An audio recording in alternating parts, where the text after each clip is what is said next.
Boa noite a todos e a todas. Sejam bem-vindos ao 10º Colóquio Bakhtiniano, o lugar da leitura no processo de ensino-aprendizagem.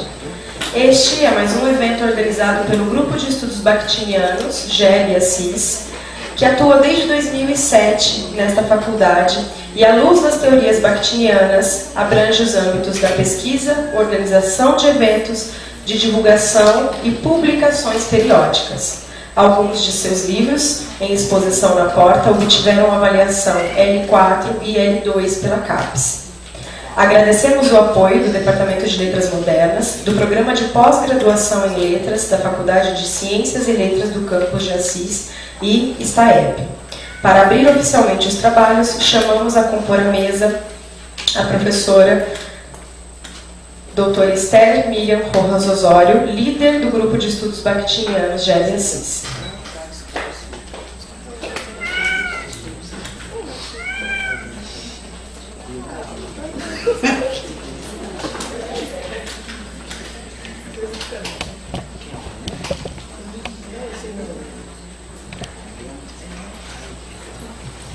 Boa noite a todos e a todas. E para começar este diálogo sobre o lugar que ocupa a leitura no processo de ensino-aprendizagem, reunimos hoje estudantes, professores, coordenadores, trabalhadores da rede municipal de ensino, pesquisadores e mais interessados em os caminhos que nos levem a valorizar a educação em nosso país. E para compor a mesa e começar os trabalhos, chamamos a doutora Vânia Lúcia Menezes Torga, professora da Universidade Estadual Santa Cruz da Bahia. E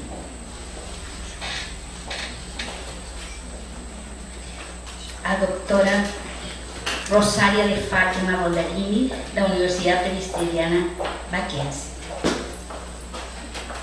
Agradecemos muito a presença das professoras que vieram gentilmente a dialogar conosco hoje. Então,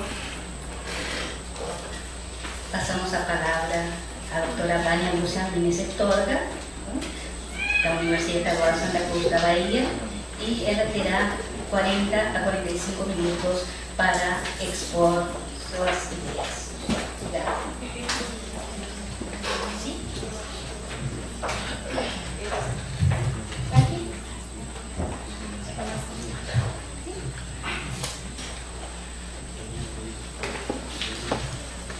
O meu boa noite, o meu agradecimento especial ao professor Esther pelo convite, o prazer de estar nessa mesa com a professora Rosária, agradecimento aos alunos, aos colegas presentes e eu espero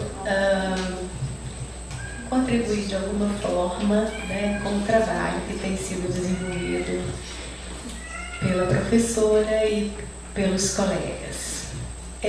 Quando eu recebi o convite da professora, para compor essa mesa cujo tema é leitura, ensino e aprendizagem, eu fiquei pensando, o que eu ia falar, porque a professora era da literatura e eu da linguística, e não, ainda que meu mestrado seja em linguística aplicada, mas o doutorado é em linguística.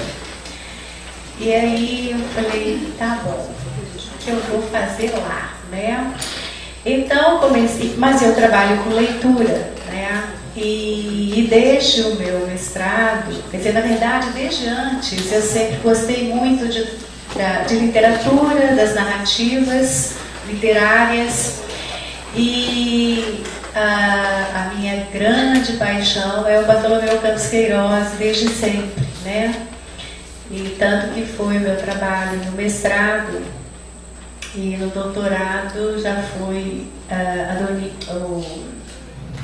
o doutorado.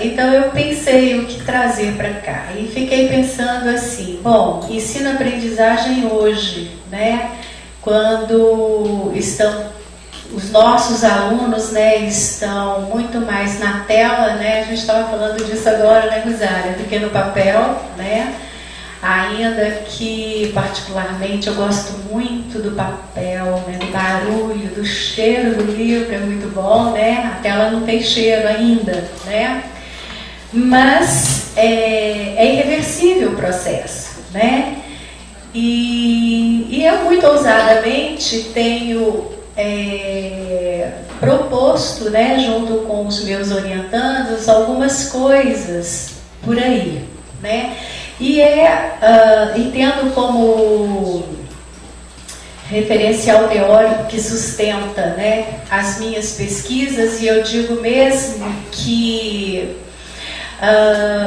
nós somos bakhtinianos, né? Eu vejo que é mesmo uma condição de vida ser bakhtiniano, né? Sem entronizar ninguém, tá? Mas eu entendo, tá? Que como bakhtiniano que somos, nós precisamos inclusive dessa coerência, né? De vida e de teoria e o nosso dia a dia, né? Então, o que eu vou apresentar está, né, pautado nos conceitos, né, basilares de Bakhtin. Eu, a princípio, fiz um texto bastante teórico, mas depois eu falei, nossa, à noite as pessoas já estão cansadas porque trabalharam, eu nem sabia que vocês estavam de férias, né, por causa da greve e tal. Falei, bom, eu tenho que tentar fazer alguma coisa mais interessante. Então, o trabalho que eu estou desenvolvendo, no caso, com 2 alunos, uma do Prof. Letras e um do mestrado acadêmico, a aluna do Prof. Letras está trabalhando com as fanfics, ou seja, as fanfictions, né, que são os fãs de ficção, né, traduzido, e o Vinícius, que é do mestrado acadêmico, está trabalhando com as narrativas locativas. Eu não vou tanto entrar no trabalho dele, né, mas vou mostrar alguma coisa, vou mencionar. E o Vinícius trabalha o cronótipo, ou cronotopo, como queiram, né, nas narrativas locativas. E a aluna do Prof. Letras, quer dizer, nós tínhamos um projeto inicial, mas, enfim, ele acabou ficando um pouco menor, porque essas coisas fora da vida acadêmica, né, que acabam interferindo, né, na produção. Mas teria ficado um trabalho bonito. Bom, no presente texto trataremos sobre a questão do ensino-aprendizagem, do ler e escrever em tempos do cyberespaço ou ciberespaço. Tema que está sempre colocado, tentado, testado e não resolvido, e nem deveria, pois como mundo estamos num constante vir a ser, e isso nos aponta para um marco teórico que nos traz aqui para provocarmos reflexões acerca do processo ensino-aprendizagem da leitura, e eu coloco também escrita, né, porque leitura e escrita são siamesas, eu diria, né? Bom, a dialogia é a condição do sentido do discurso, né? Porque esse vir a ser, ele se dá exatamente por essa relação dialógica, né? Que nós mantemos com esse outro, né? E ela é princípio constitutivo da linguagem, né? E dessa forma, os atores da enunciação, a sua experiência de interação, mediados pelo texto, e quando eu falo de texto, que eu não estou falando apenas do texto verbal, mas também, né, do verbo visual, ainda que eu não tenha nenhum trabalho com o visual, digamos, com o verbo visual, eu fico mais no verbal mesmo, né? Pelos diversos gêneros e constitui-se pela relação de alteridade, por isso, um certo acabamento no constante inacabamento de que somos feitos, e que eu falava ali fora agora há pouco, né? E a condição para que o sentido também se constitua e se dá com a presença do outro.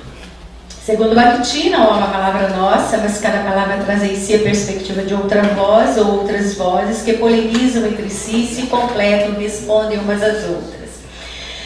Eu tenho para mim que isso, né, que eu digo aqui, os exemplos que eu vou trazer, eles explicitam, e sendo redundante, exemplificam bastante isso, né? Tanto nas fanfictions quanto nas narrativas locativas, né? Eu vejo isso muito presente, não sei. Bom, num segundo momento eu vou falar sobre ler e escrever, navegar é preciso.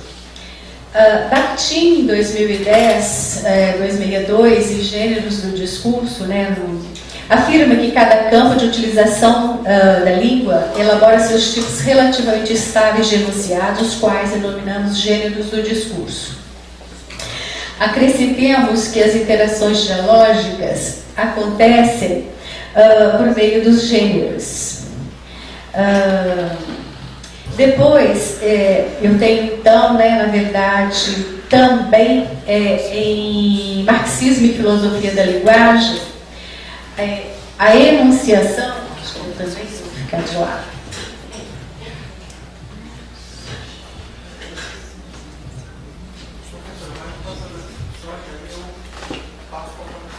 Sim,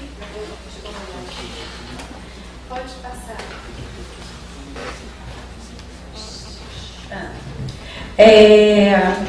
A enunciação é o produto da interação de dois indivíduos socialmente organizados, mesmo que não haja um interlocutor real, este pode ser substituído pelo representante do grupo social ao qual pertence o autor. A palavra dirige-se ao interlocutor.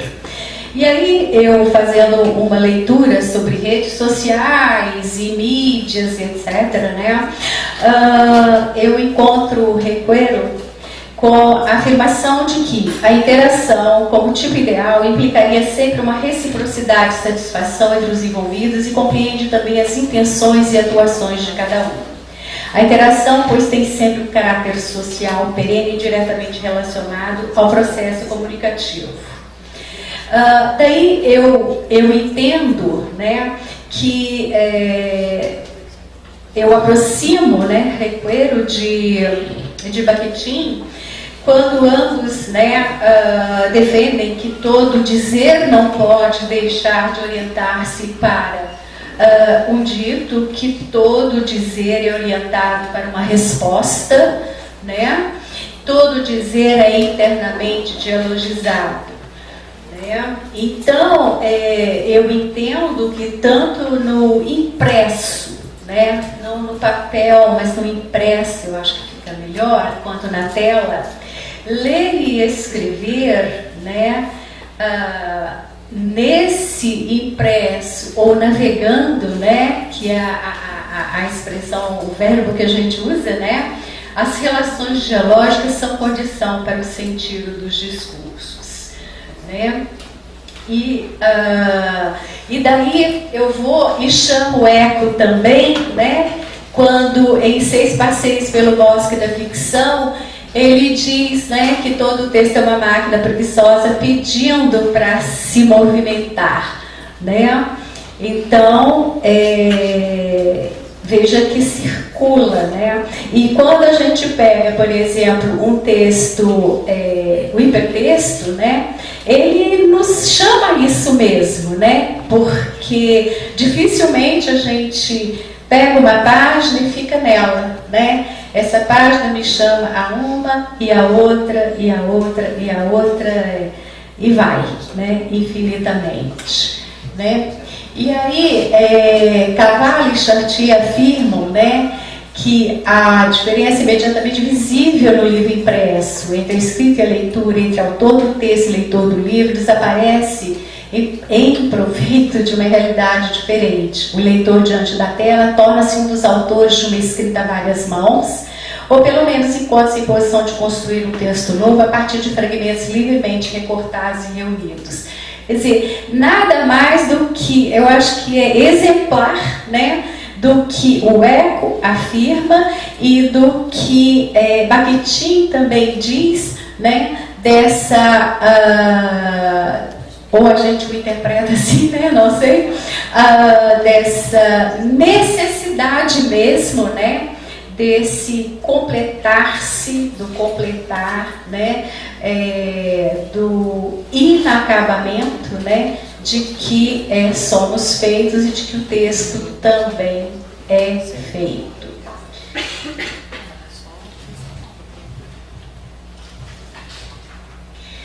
Bom, a outra tela, continuando do Chartier. Como o próprio Ribaldoni, ali era maiúsculo, tá, minha gente, que é nome próprio, desculpe, eu não consegui mexer exatamente, porque a arte final que fez não fui eu. Obras de naturezas muito diversas, o leitor da era eletrônica pode construir a seu modo conjuntos textuais originais ali também, cuja existência, organização e aparência somente dependem dele. Dependem dele enquanto alguém que também é portador de tantas outras vozes, de tantos outros textos, né, com os quais ele teve contato. Mas, além disso, ele pode a qualquer momento intervir nos textos, modificar. Assim, toda a relação com a escrita está profundamente subvertida. Daí, quando eu leio isso, né, quando eu penso nesse inacabamento, eu gosto muito dessa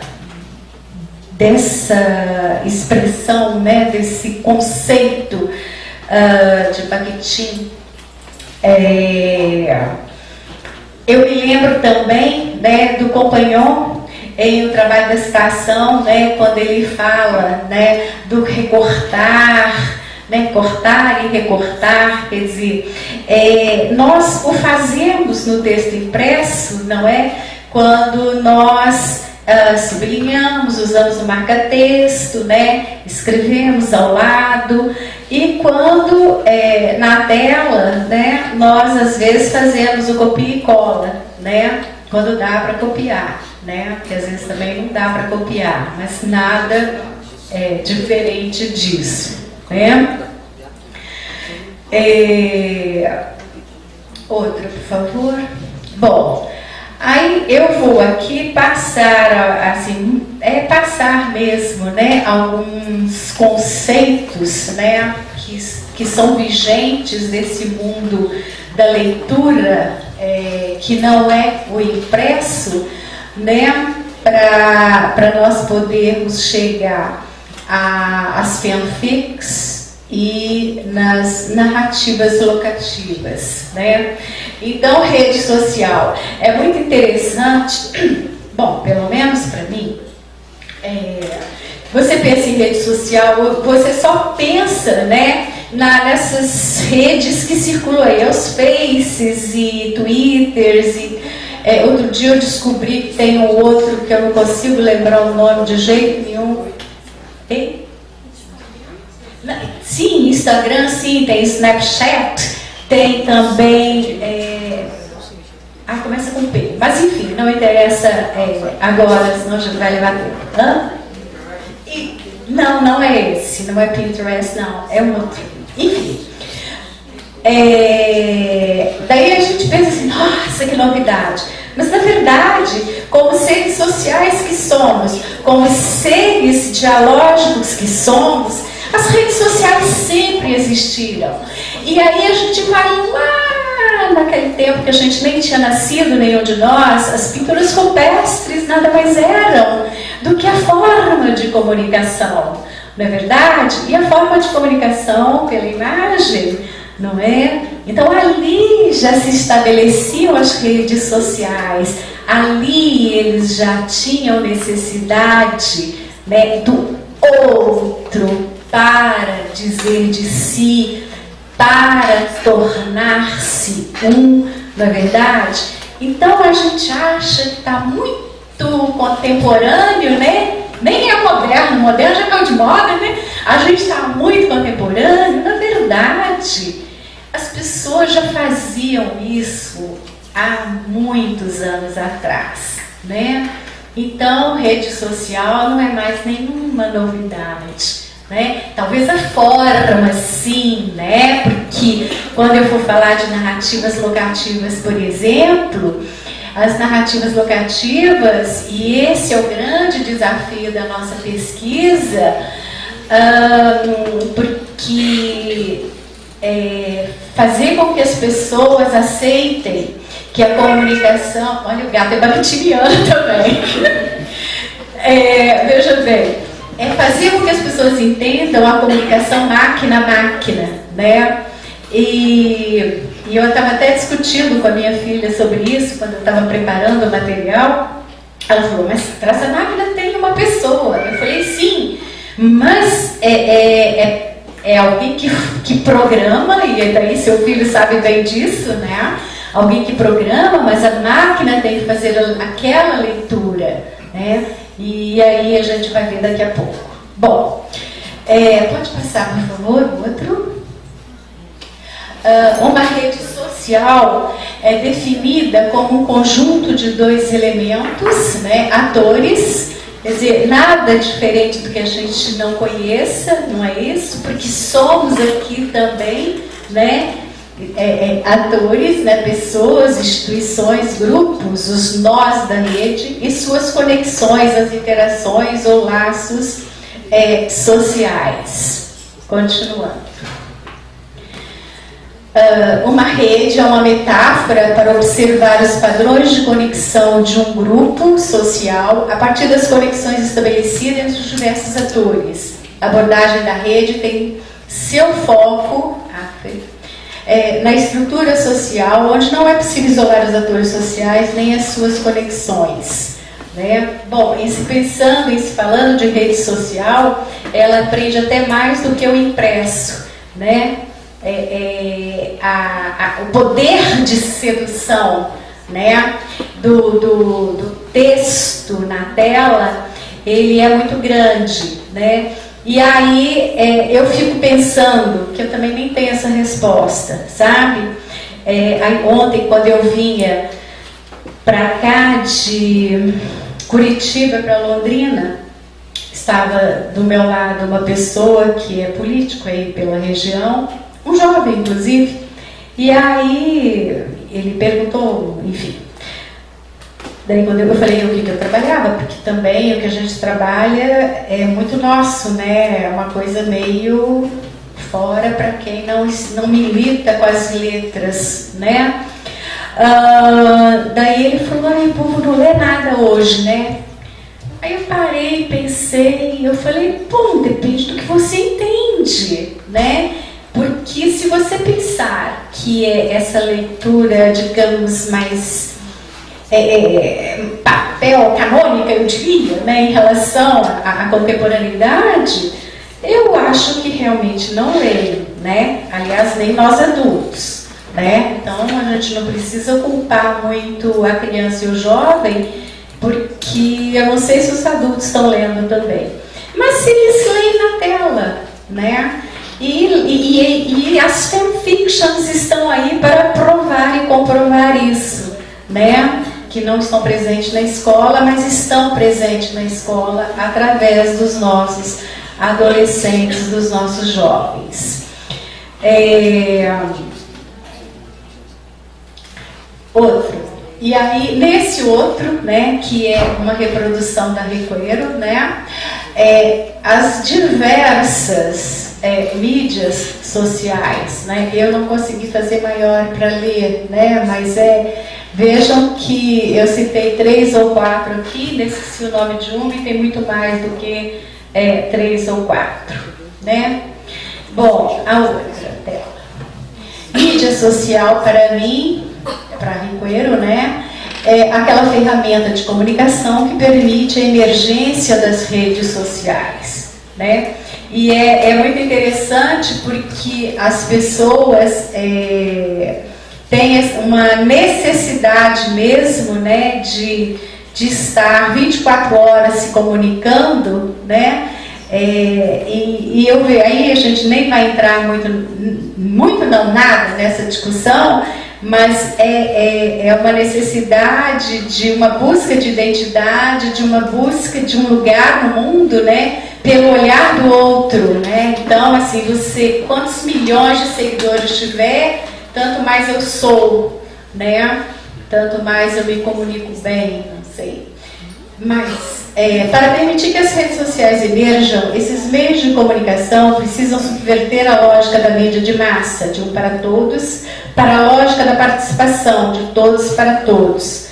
Como o Palácios já falava desde 1995. O Palácios, ele é um pesquisador da UFBA, do curso de Comunicação Social. Pode passar. Mídia social, assim, é social porque permite a apropriação para a sociabilidade a partir da construção do espaço social e da interação com outros atores. Eu vejo que é um viés interessante de se estudar, né, que é o que o Vinícius está fazendo nas narrativas locativas, o cronótipo, né? Quer dizer, esse tempo e esse espaço na contemporaneidade, né? E daí eu fiquei pensando, né, quando Bakhtin fala, por exemplo, né, que os gêneros são relativamente estáveis, né? Eu penso que nós podemos fazer duas leituras disso, né?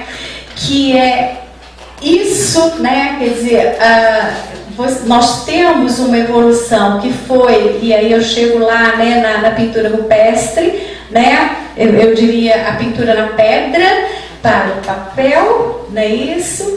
E daí eu pegando o exemplo, né, de uma carta, né, que ia a cavalo ao seu destinatário, né, para um e-mail, né, que nos toma as 24 horas do dia hoje, né. Então seria o exemplo dessa relativa estabilidade, né?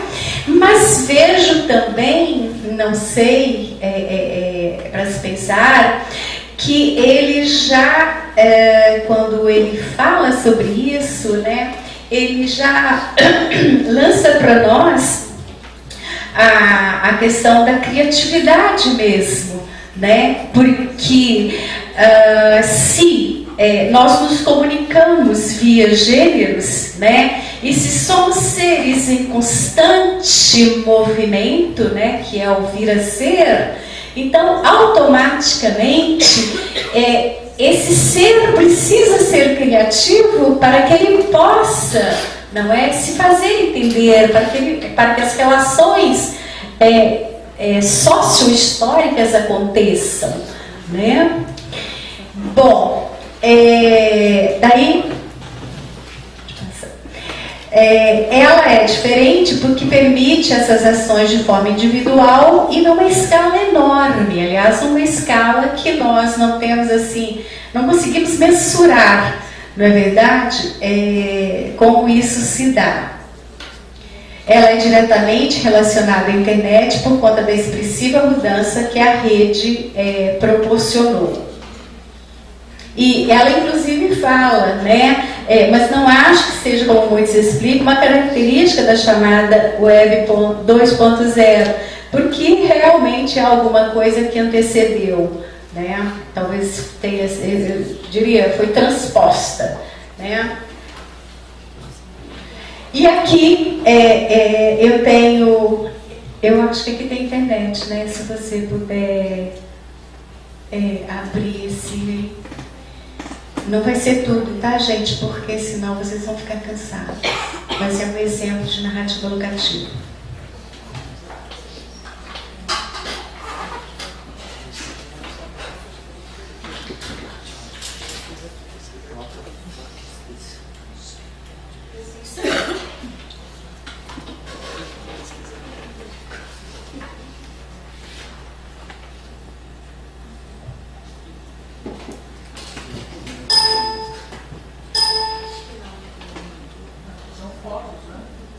Não, é um filme.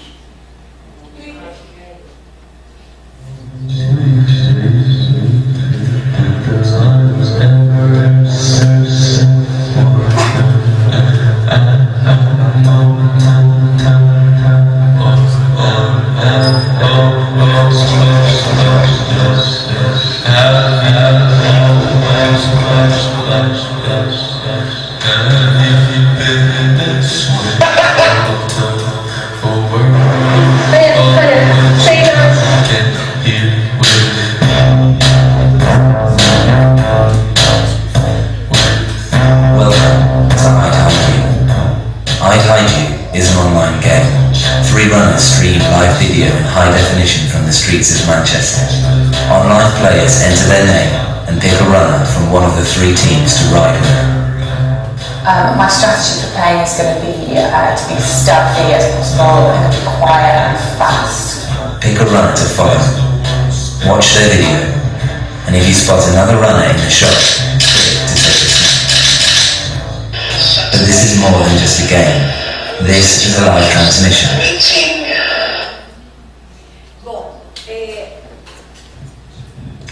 Que seja do nosso conhecimento, tá?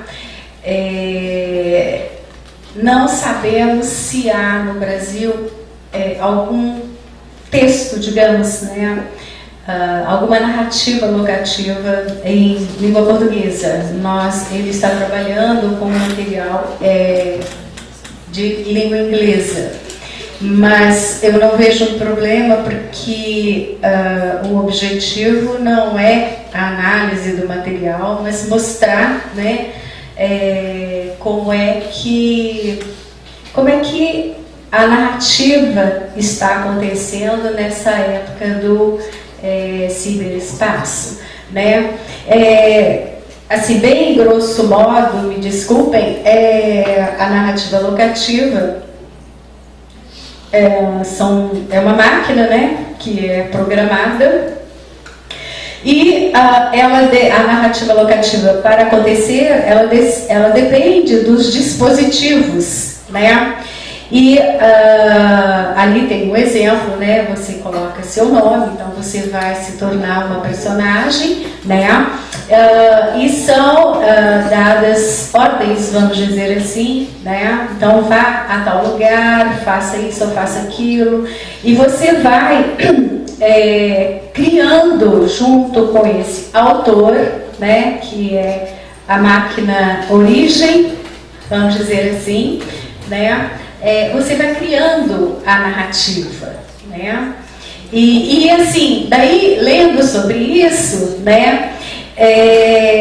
Eu tenho a sensação, até porque não sou especialista também nisso, mas eu me lembro que eu tive uma aluna na graduação que fez um trabalho de iniciação científica com RPG.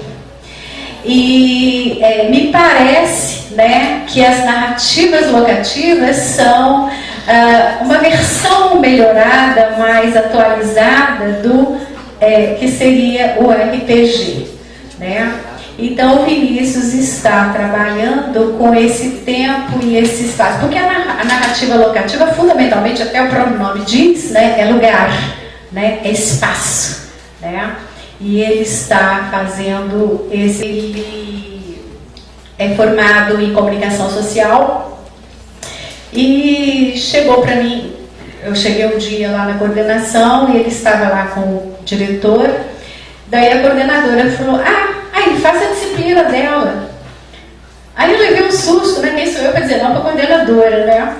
Daí eu falei: sim.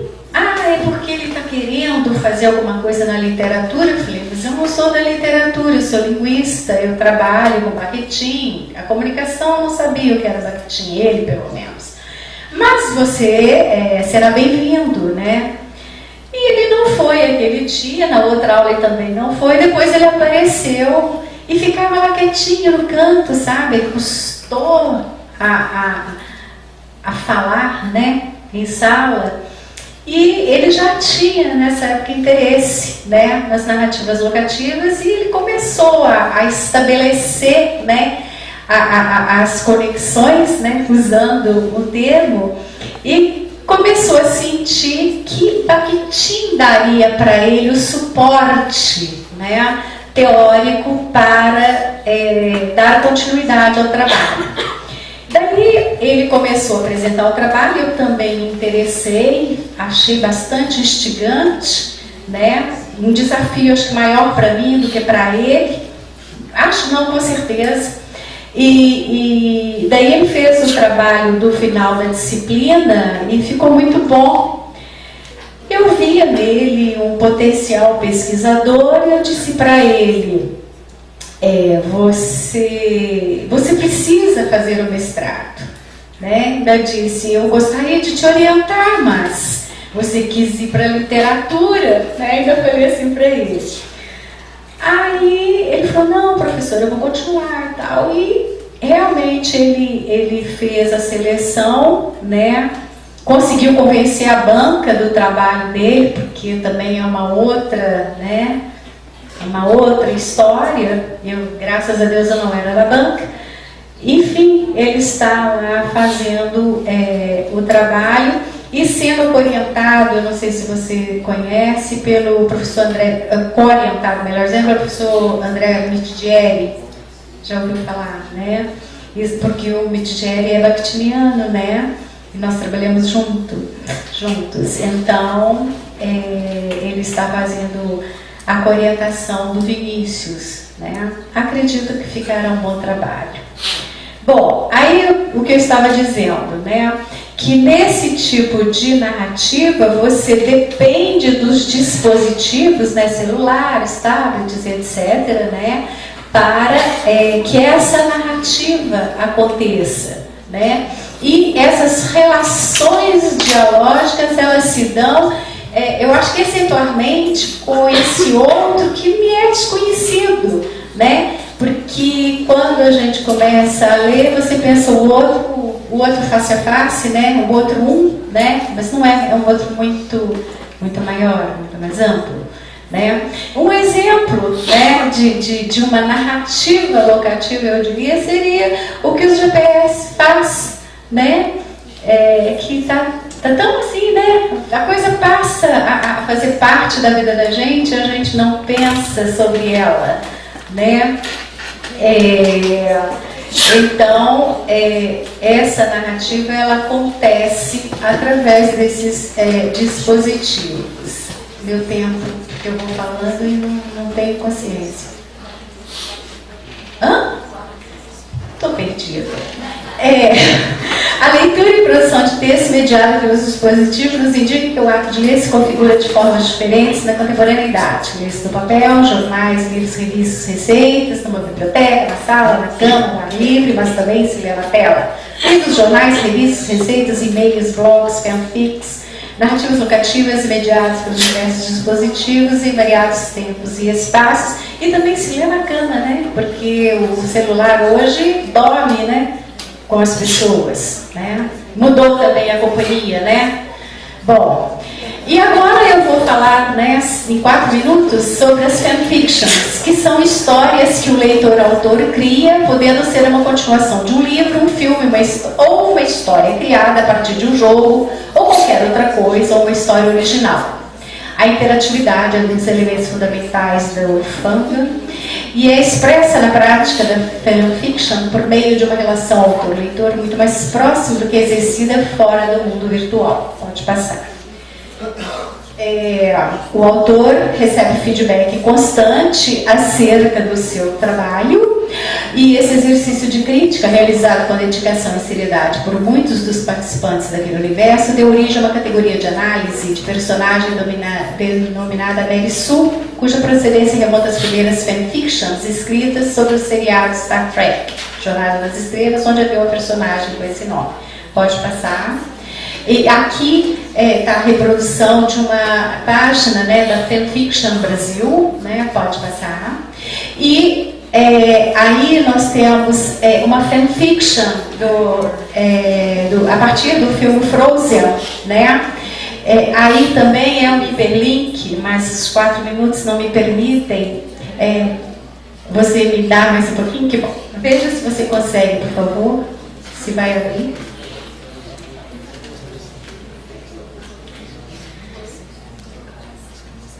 Tá.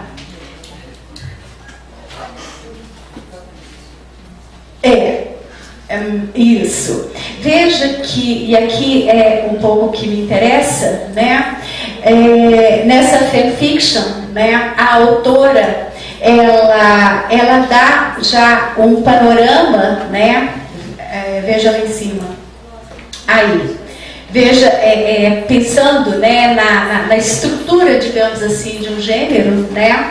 Ela é o primeiro capítulo, o primeiro beijo, então ela tem as notas iniciais do capítulo, né? Ela diz assim, o final de Burn foi triste, eu sei, por isso decidi criar a segunda parte. Essa não é a possível versão de Frozen 2. Isso quer incluir outras personagens. Comente o que acharam e ideias para os próximos capítulos. Boa leitura. Quer dizer, Frozen, acho que mais da meninada, mais menores, mas enfim, tá aí, e que convite mais sedutor do que seja esse para ler e depois escrever? Eu acho que não tem nada mais interessante, mais motivador, mais didaticamente, né, mais interessante quanto estratégia, né, do que você trabalhar, porque então o nosso aluno, ele vai saber por que ele está escrevendo, para quem ele está escrevendo, né? E por acaso, às vezes, a professora vai lá. E daí, a minha frustração com o trabalho dessa minha orientanda é isso. Que eu disse a ela, eu não vou entrar em detalhes, tá? Mas enfim. Vamos criar, né, alguma coisa que a gente possa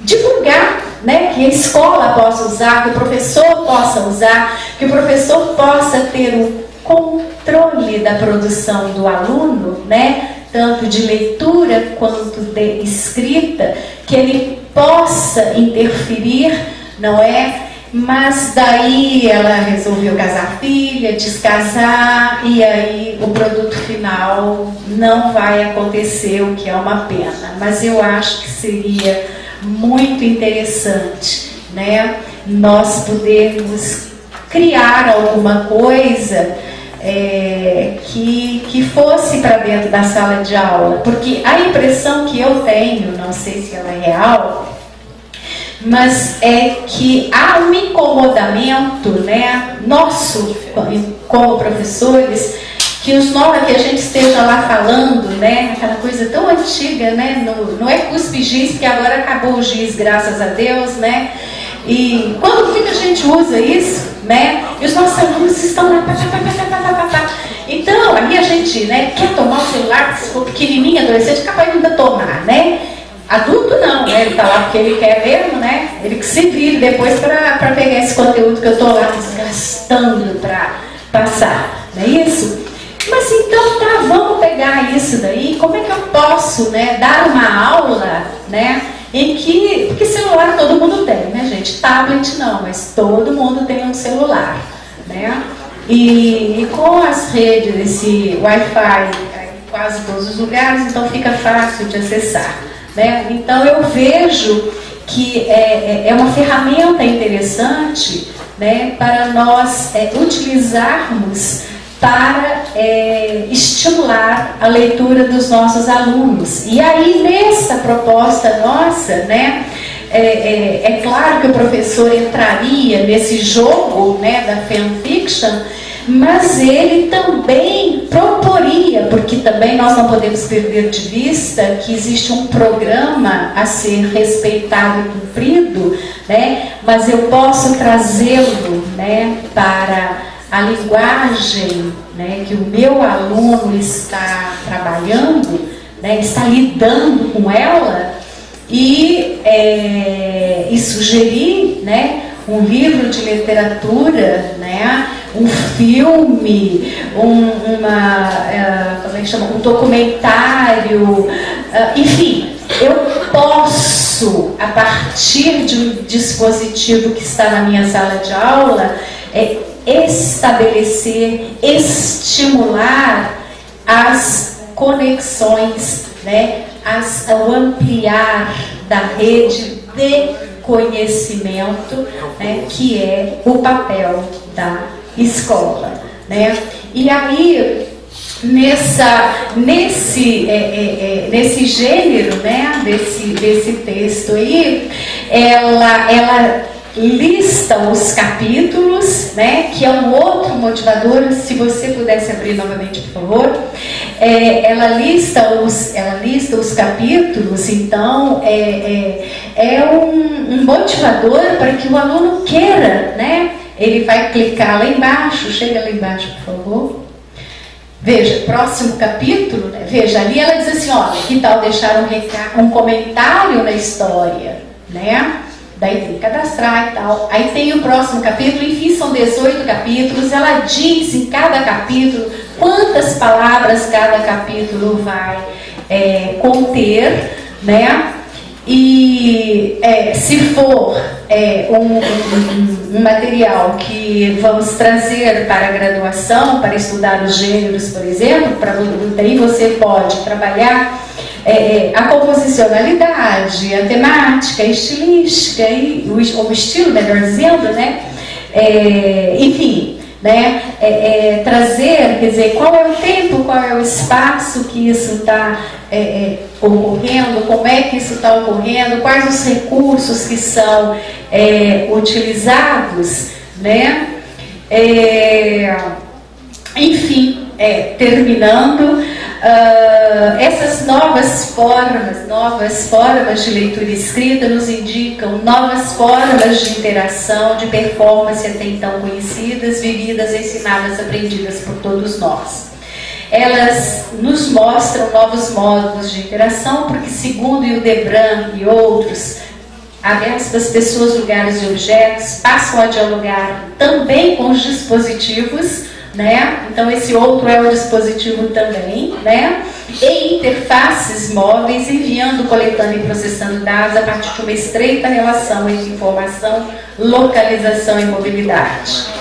David Crystal, em seu ensaio Internet e os Câmbios em Linguagem, afirma que é muito cedo para saber qual o efeito permanente da internet em nossas vidas. Por outro lado, já sabemos que o que usamos está à nossa disposição: os dispositivos, interfaces móveis, as redes sociais, mídias sociais, fanfics, narrativas locativas, etc. Assim, é preciso que saibamos que tudo que temos, dentro e fora da escola, constitui terreno fértil de produção discursiva, e acrescentaria que o ler e escrever, utilizando os dedos, seja no papel, seja no teclado, já caminha lado a lado com as produções orais. E aí a gente já vai para, por exemplo, o voicemail, né? O GPS que fala conosco, né? Então já nem é mais, você não vai usar os dedos, mas você vai usar a voz. Então já é uma outra coisa, um outro tempo, uma outra discussão, uma outra reflexão, né?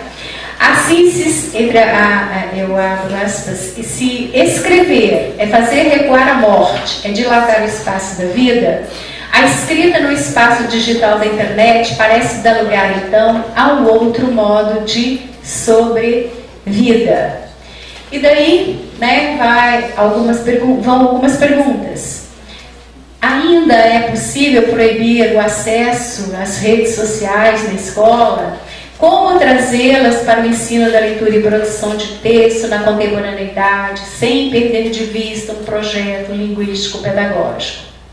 Eu não tenho a resposta, mas fica aí para a gente pensar. Obrigada, desculpem.